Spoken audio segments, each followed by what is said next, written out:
Hello all, welcome to a short video about essay number 3. I'm just going to talk you through the instructions here. So let's take a look. I'm calling this Responding to the Road. And of course there's a timetable as usual, look for that. We're doing the usual 4 pieces, writing pieces. So there's a proposal that's going to be due in a few weeks, and we'll do peer editing. There'll be another letter to reader. Remember, the letter to reader assignments, those are meant to be cumulative, so you're reflecting on things that you've done in previous writing projects for this course, and the feedback I've given you in order that you can work on specific feedback you've gotten and improve your skills, your writing skills in specific ways. Pardon me. It's what we call a metacognitive task, which means that you're thinking about the process of thinking and writing. Okay, so there's another one of those, and then the final draft of the paper, which should be probably 5 or more pages. Okay, so a little bit longer perhaps than previous ones. So the topic for this paper, you're working on the road. This will be your main text. And you know, this semester as a kind of case study for rhetoric, specific kind of rhetoric, we've been looking at apocalyptic rhetoric. And we've been reading shorter essays with clear arguments, right? We read, you know, Trump and Thunberg and a number of other things where the authors have clear arguments. For your second paper, you chose 2 editorial style essays, articles, where the authors are clearly using specific kinds of apocalyptic rhetoric to convince their audience or their readers of specific things, right? That was the purpose of that paper. Now that we're turning to the road, though, we're looking at a much longer, more open-ended apocalyptic narrative. There are many ways to engage with the novel and many different themes that the author explores. I mean, that's the beauty of literature, of course, right? Is that really good literature doesn't tell you how to think about the topic being explored necessarily. Cormac McCarthy is, you know, you can read this book in a whole bunch of different ways. Is it optimistic? Is it pessimistic? Is he saying that ultimately family is everything, or is he saying that nothing matters? Right? There's all kinds of different readings you can propose for this essay, and that's the fun of literature again, and what you're going to be doing in this essay. So for your third paper, you're going to choose one of the following prompts and engage in a close reading of the text. So you're going to be using the text as your primary source, and then you're going to be using 2 academic texts to help you analyze your chosen theme. Now, notice that academic texts, very important, right? I want you to, we're going to be, you know, in the next few weeks, we're going to be focusing on how to read academic texts. So these are like texts from academic journals. These are essays written by academics, mostly for other academics and for some students. So for this essay, you're going to use at least 3 sources. You can use more, but it has to be 2 academic texts. Okay, that's one of the challenges of this essay and one of the skills we're working on. So number 1, these are the prompts you can choose from. Let's see. Throughout the novel, the man and the boy are on a continuous search for food, shelter, and most importantly, fire. So as we're going to see in the book, you know, spoiler alert, fire is a very important symbol throughout the book. And so one topic you could work on is the symbol of fire, right? What is the significance of this symbol, and how does it contribute to the survival of both father and son? And trust me, it works beyond just, you know, heating up their food or keeping them warm, you know, on cold nights. Fire is a very important thing we're going to see pop up again and again. The second theme you could work on is the idea of the road as a road book, right? Just like Jack Kerouac's famous On the Road. It's a, you know, kind of journey novel, right? The whole, you know, the central metaphor of Cormac McCarthy's book, The Road, is that the road that they travel on. They're trying to get, as you're going to see, they're trying to get to the ocean, right? Do they ever get there? Well, we'll see. But one of the central kind of structuring logics of the book is this journey along the road. So you could work on this as a topic for your paper. How does this metaphor operate in the book? The road, the journey, geography. You could think about the role of the desert, which we're looking at in week 9. This idea of the symbolic weight of the desert for people. So that's something you could work on. 3, the third topic would be the language of the road. It's often challenging. We're going to talk about this throughout our reading of it. It takes some unpacking. McCarthy uses archaic vocabulary, like old-fashioned words, you know, deliberately obscure words he'll use, and poetic syntax. But he also has, you know, long descriptions of like looking for supplies and things like this. So he's doing interesting things with language, so that could be something to work on for your paper.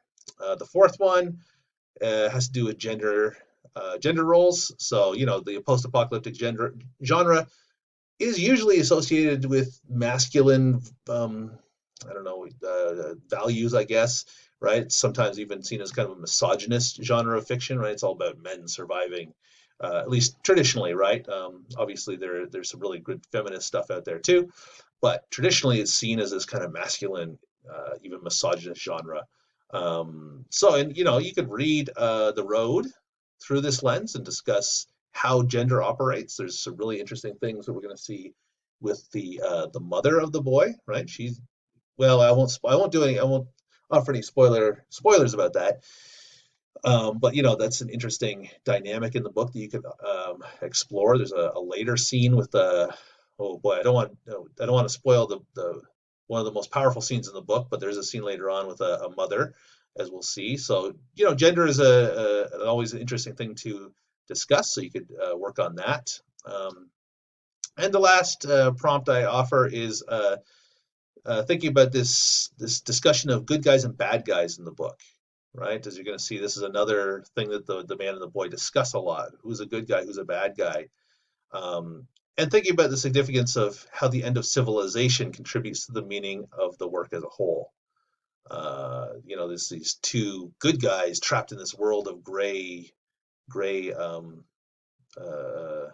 bad guy inhabited wilderness, right? So just thinking about that, the whole genre of post-apocalyptic fiction in general through this lens of good guys, bad guys in the book. So that could be something to work on too. And that gets into morality, that last one. So we'll work on these for the next few weeks. If you have something else you'd rather work on, you can send me an email, and we can discuss it. I'm more than open to another topic. These are just 5. I didn't want to overload you with options, so I just stopped at 5. I could have kept coming up with ideas myself, but I stopped at 5. So if you have something else you'd rather work on, if you want to work on, I don't know, race or something in the book, whatever you find interesting, please do email me. Okay, then I have a breakdown of the structure.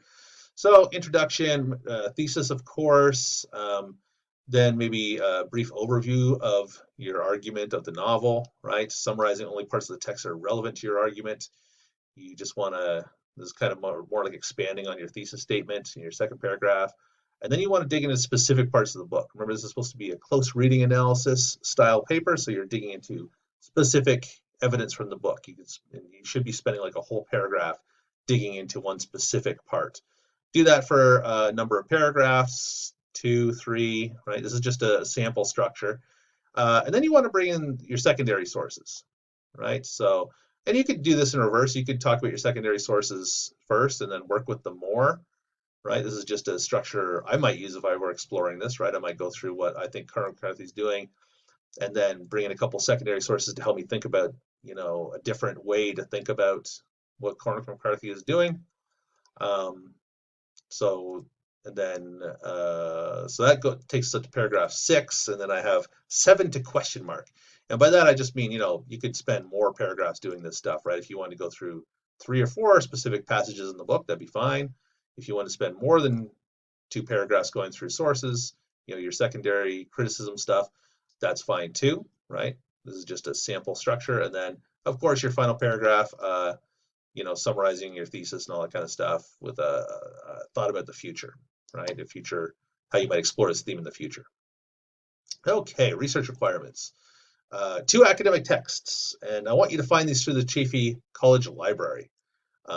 We have tons of good stuff. JSTOR is a really good place to go for this kind of stuff, but there's all kinds of different sources you can use, and you can use any of the essays we look at in the next few weeks or during this section of the course. We'll look at a couple that would be good for different topics, but I do want you to find 2 academic texts, right? So from academic journals through the college library, right? This is a skill to practice as you go on through school.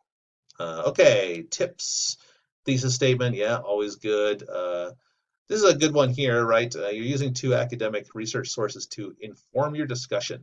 That's some kind of a vague term, but you're doing more than simply rephrasing what you have already written or what someone else has already written, right? You want to bring their ideas in to help you think about that. You can disagree with them, you can expand, but do more than just simply summarize. Okay, it's a formal essay. Avoid first and second person pronouns. No you, your, I, me, my, right? You don't need to write, in my opinion, this and that is true, because this is your essay. I know it's your opinion, so you don't need to do that. Okay, please stick to third person. It's more formal and more in line with academic writing. Okay, MLA formatting rules. Please see the OWL at Purdue if you have any questions about that. And that's about it. Remember, you get a bonus mark if you take a draft of this paper to a tutor and work on it before the date is due. Okay, that's just my quick walkthrough. Wow, it took 10 minutes. Okay, well, anyways, that's my lengthy walkthrough of the paper. If you have any questions, please do email me. We can talk about ideas or whatnot. Okay, thank you.